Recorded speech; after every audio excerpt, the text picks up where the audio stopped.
ورتل القرآن ترتیلا۔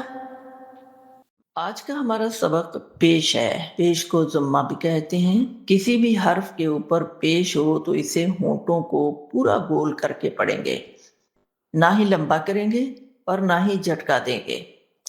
ہونٹوں کو پورا گول کرنے سے مراد یہ ہے کہ اس کی آواز واقعتاً اتنے ہونٹ گول ہو جائیں کہ آواز یوں نکلے، بو تو سو۔ اگر پورا گول نہیں کریں گے تو پھر آواز مجہول نکلے گی اور وہ یوں ہوگی، بو تو سو۔ ایسے آواز نہیں نکالیں گے۔